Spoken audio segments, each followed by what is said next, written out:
Hey guys, Frixin here, and I will be reviewing Gumayusi's Jhin into Jinx. The supports are Karma for Gumayusi and Thresh for Jhin. So to start things off, I will tell you that Karma Jhin beats Jinx Thresh every single time, simply due to the fact that they have way more pushing power, they can acquire pride easier, plus they're way stronger level 1 due to the fact that Karma has R at level 1, has a lot of poke, which Jinx suffers into, so does Thresh. Jhin overall early on synergizes really well with Karma due to also having a lot of wave clear and poke. He's starting 4 potions and boots and running the rune called Time Warp Tonic, which means he can turn and wants to turn every laning phase into a bloodbath. For starters, I will mention this. As you see, Kennen is already top, and that means Jinx is leashing.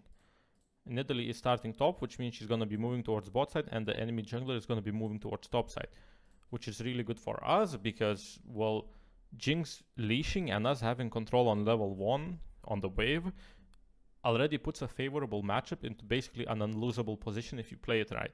Having a jungler come down bot means we're going to be able to do diving, and not having a jungler to deal with early on means we're going to be able to punish Jinx early on way more than we would otherwise.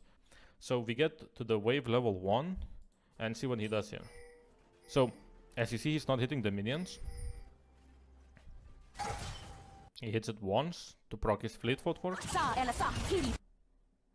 And as soon as Jinx walks up, this is a huge blunder by Jinx. Like, she should never be walking up here. You should just give up these minions and just take what you can get. But here, she walks up, and see how Gumayusi and Ignore just both pile her. That's exactly what he wants to do. And as he's piling here, you see he pops the potion early on. See, if you're running 1 potion and Doran's Blade, you're not going to be able to do this, because you just can't afford to use a potion in a trade you already won. But since he's running 4 potions and boots, he can, which puts Jinx in a terrible spot, as she's at 65% HP or so right now, in a lane that's already hard to win. But this is exactly what Jhin wants to do. Like, just make this as volatile as possible. Thresh cannot do it, and like, Thresh is useless level 1, right? Yeah, as you see, and wow, it's just nothing. And see, like, this is a big difference between a high elo ADC and a low elo ADC. See how he uses the 4th shot there to, remember, his Q is down already because he already used it. He uses his 4th shot down onto Thresh instead of using it on minions. So a low elo ADC is 100% gonna try to get these minions. There is no way he's gonna be attacking this, and this is a huge issue with playing Jhin. Like, you prioritize minions way too much when you want to make sure that Jinx misses minions. Your ADC is kind of a supportive ADC, which means late game you're not gonna be doing that much carrying compared to like other ADCs. You're still gonna be doing shit tons of damage, but here, like, any high elo ADC is gonna prioritize getting damage onto them so you can achieve more later than getting the CS. Like, he could have 1 CS here, but Thresh would not receive this damage here. And he chooses to damage Thresh knowing he's gonna miss this CS. So he misses 2 CS and he still moves forward, which is exactly what you want to do. Pops fleet. And now he's gonna start hard shoving this. See how he starts hard shoving this. So this is another thing where a high elo ADC plays it on a completely opposite spectrum to how a low elo ADC plays it. So a low elo ADC, or actually even a high elo ADC playing any other ADC that isn't like Jhin Karma, is gonna want to not touch this wave and zone Jinx and Thresh of it. Because, well, you're gonna make them miss XP or CS, or ideally both. Well, obviously if they miss XP they miss CS, but like, you know what I mean. So essentially what Guma does here is he starts hard shoving. Why does he start hard shoving here? He sees Nidalee is moving down bot, which means he wants to crash on 2 and 3. Why he wants to crash on 2, you're gonna see here. It's gonna come in a bit. I've already seen this one, so I obviously know. But he wants to crash on 3 so he can set up a dive with Nidalee. And before that, he wants to crash on 2 so he can zone Jinx and make her miss minions due to tower shots while getting damage on the turret from the minions, etc. You could just stack the wave here and essentially make Jinx not be able to walk up, and then have a big crash at 3, but that kind of slows things down, and you don't want that for Jhin. You want to keep pushing, keep pressing on that advantage as much as possible. So now he's hard shoving the wave. Jinx walks up, he just instantly gets onto Jinx, even more poke, that's perfect. He's gonna crash this.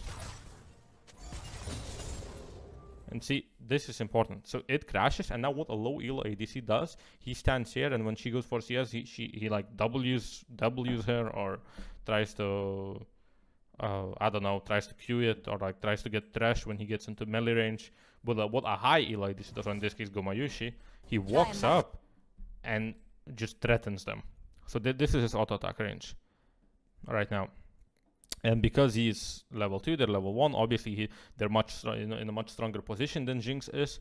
He's just walking up and back. Watch this. He gives them the big old threat. Like, he's keeping his 4th shot, which is also really important, right? And just going up. See how he's like far up? And this is where low elo is going to be like, but my supports will never help me. Well, Ignite isn't doing much here either, to be honest. But Gumayusi is basically just making Jinx shit her pants by just being there. You see what I meant? Like, Jinx missed like what, 3, 4, 5 CS already, about to be 6 or whatever. Like, she's missing all of these because of how Guma played this. And now because of that, he's gonna crash the wave 3 here because Natalie is coming, right? He's gonna get a wave 3 crash. And since wave 3 crashes, they're going for a dive. And boom. That's that. Laning phase is done. It's over. Jinx has to back. Simple as that. Now he gets a plate as well here.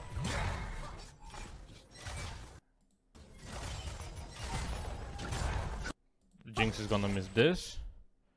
Now she's gonna miss the next one as well. See, if he slow pushed this and then went into a wave 3 crash, maybe Jinx makes it back on wave 4 if she backs sooner. Because, I mean, there she doesn't have much to do, but he played this perfectly. He completely like abused every advantage of Jhin into Jinx he could. He completely played it out in the way where Jinx had no options whatsoever, and this is exactly what you need to do as Jhin. This is exactly why I go Time Warp Tonic, and this is exactly why I go the 4 potions and boots. You just need to press hard. You need to gain an advantage early on. She's gonna miss all that. He backs, and that's it. Lane is over. There is no way for her to get back into this. She's playing a scaling ADC. She's down 13 CS, about to miss more, and when he's gonna come back, he's gonna just abuse her more. So yeah, thank you for watching. I hope this helped, and I hope you can adapt this into your games.